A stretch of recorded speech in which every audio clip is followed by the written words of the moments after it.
We're working in our garden this morning. We planted some spinach, some radishes, and Nathaniel's working on making a furrow for our sugar snap peas.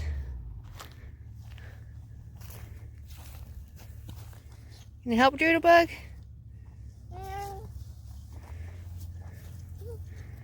That is quite the row there.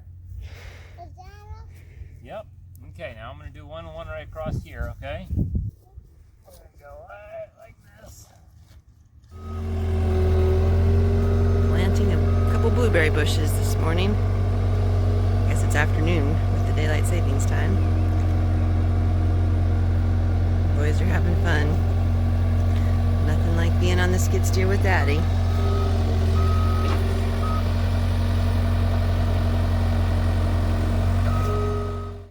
So we got a really special book called Danny the Workhorse by Helga Mosier, and the illustrations are by Nadia Brower. And we're excited about it. It was one of my nephew's favorite books when he was Nathaniel's age. Danny had a problem almost as big as himself, and that was big. Danny lived among the rolling hills of Wisconsin, in a winding valley where breezes whisper through wild pink roses and meadowlarks sing all day, on a little farm called Pleasant Valley Farm. Farmer Don and Mrs. Dora lived in the little white house that sat between two tall oak trees. In the big red hip-roofed barn lived Chester the rooster, Dolly the milk cow, Shadow the barn cat, and many other animals. But the one I want to tell you about today is Danny. Danny was a Belgian draft horse. He was a soft caramel brown with a creamy white mane and tail. All the Belgians are big, but Danny was very big. He weighed over a ton. Do you know how much a ton is, Nathaniel? Yeah. How much is a ton? 15 pounds. Ton is 2,000 pounds, buddy. Wow. Yeah. And stood 16 hands from his massive shoulders to his heavy bucket-sized feet. Danny was also very strong. The muscles rippled like waves over his body when he walked. He could pull heavy wagons and machinery in the fields. For all his strength and size, Danny was very gentle. He was careful not to step on Shadow's kittens when they frisked about his feet. The warm brown egg that Chester's hen laid in Danny's oat box was never cracked or broken when Mrs. Dora came for it. If a child fell from his broad back while taking a ride, Danny would stop and nuzzle the child gently with his big velvety pink nose, a worried look in his friendly brown eyes. Danny was big and strong and gentle, but he had a problem. Danny hated to work. When Farmer Don called the horses in for oats in the morning, Danny would stand in the corner of the pasture and refuse to come in. When Farmer Don put Danny's work harness across Danny's plump back, Danny would heave a big sigh and hang his head dejectedly, pretending to be terribly sick. When hitched to the plow alongside his teammate Jack, Danny would look for any excuse to stop and rest. When an airplane soared overhead, Danny would stop, crane his neck around, and watch the plane fly over until it was lost from sight in the great blue sky. Farmer Don was worried. How could he get all his work done if Danny refused to help? He had plowing and planting to do in the spring, hay to cut and haul in the summer, wagons of corn, wheat, and oats to harvest in the fall, and the daily chore of hauling feed to the beef cows in the winter. Mrs. Dora worried too. She pondered over Danny's problem as she went about her daily chores. She thought about it while she washed the cups and plates. She turned it around in her head as she kneaded the bread dough.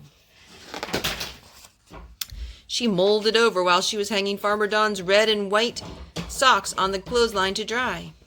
She thought about Danny's problem while mixing sugar and butter together for a batch of soft, chewy oatmeal cookies. The cookies gave Miss Dora an idea. When Farmer Don came that evening for supper of steaming mashed potatoes, fresh green beans, syrupy peach cobbler with cream, Miss Dora told him her plan. Danny needed a vacation. Do you think you would like a vacation, Nathaniel? Yeah. The next Monday morning, bright and early, while the robins were still singing for their worms, Farmer Don called the horses in for the oats just like always. And just like always, Danny stood in a corner of the pasture and pretended not to hear. This morning, however, Farmer Don did not walk out and bring Danny to the barn. He didn't try to coax Danny in by calling him Andrew and rattling the oat bucket either. Yeah, what are we going to do with you? You found our book. Yep, we got to read this page. Farmer Don simply hitched Jack, Duke, and Barney together into a team of 3 and set off for the fields, whistling a cheery tune along with the meadowlarks who sang up and down the fence line. Danny watched in surprise from his corner of the pasture. Be gentle with the book, buddy. His teammates went to work without him, but he didn't really mind. He had plenty of luscious green grass to munch on, shade from the hot summer sun to doze in, and clear, cool water from the creek whenever he wanted a drink. This was the kind of life he enjoyed. Later that morning, Danny saw Mrs. Dora step from the house with a small brown bag in her hand. Danny knew what was in that brown bag. Mrs. Dora always brought a snack out to Farmer Don at 10 o'clock while he was busy in the fields. She also brought a snack for the horses. Sometimes it was an apple or a pear. Sometimes it was an oatmeal cookie or an ear of sweet corn. Danny loved them all, especially the oatmeal cookies. But there was no snack for Danny this morning. And at noon, when the yellow ball of sun was high overhead, Danny watched Farmer Don unhitch Jack, Duke, and Barney and take them into the barn. Danny knew his friends were being treated to a small scoop of oats sprinkled with sweet, sticky molasses. Danny loved this treat, especially the molasses. But there were no oats or sweet, sticky molasses for Danny that day. That afternoon, while his teammates toiled without him in the fields, Danny tried to take a nap. He missed his friends. Flies buzzed annoyingly about his eyes and nose. Slowly the afternoon dragged by. Danny saw Dolly, the Jersey cow, lead the rest of the milk cows toward the barn, and he knew chore time had come for Farmer Don. He knew his teammates would be unharnessed, rubbed down with a soft brush, and given a hearty supper of rolled oats and corn, with plenty of sweet clover hay to munch for dessert. Each horse would get a loving pat on the neck and some words of praise for all the work done that day. Danny knew he would miss out on all of that. Oh, he might have been feeling a little lonely, I wonder. Poor Danny. Tuesday, Wednesday, Thursday, and Friday passed by. Danny felt alone and bored. He was tired of grass. He was tired of resting. He was tired of swatting flies. He was even tired of watching airplanes. Danny was tired of vacation. The next day, when Farmer Don called, Danny was the first horse to reach the red barnyard gate. When it was time to be harnessed up for the day, Danny sighed, just one wee tiny sigh. When Danny and Jack were hitched to the cultivator, Danny did not try to stop for a rest, not even when an airplane flew low overhead. At 10 o'clock, when Mrs. Dora brought a snack to the field, Danny got not 1, but 2 oatmeal cookies. At lunchtime, Danny enjoyed a rest in the cool barn with his teammates, munching on oats covered with sweet, sticky molasses. At the end of the day, Danny got a good rub down with a soft brush and a big scoop of rolled oats and corn. He got a pile of sweet clover hay for dessert. Then came the best of all. Wonder what the best of all. Well done, Danny, Farmer Don praised. He gave Danny's sweaty neck a loving pat. We got a lot done today, thanks to you. From that day on, Danny seemed to enjoy his work almost as much as oatmeal cookies. He became a real workhorse. In fact, Danny's never needed a week's vacation again.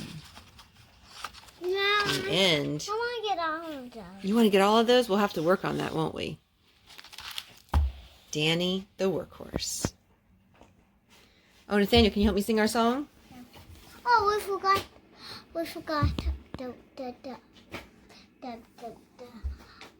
the Thomas and Friends. A Thomas and Friends story? Yeah. We do need to do that, don't we? Hey, Drew, what you doing over there? Let's sing this part and then we'll go up and do the Thomas and Friends, okay? Goodbye, goodbye, goodbye. Goodbye, goodbye, goodbye. Come back again, we'll see you soon. Goodbye, goodbye, goodbye. Andrew, can you say goodbye? Say bye. Bye. It's like, Mom, why do we need to say bye? Y'all have a great day. Say bye.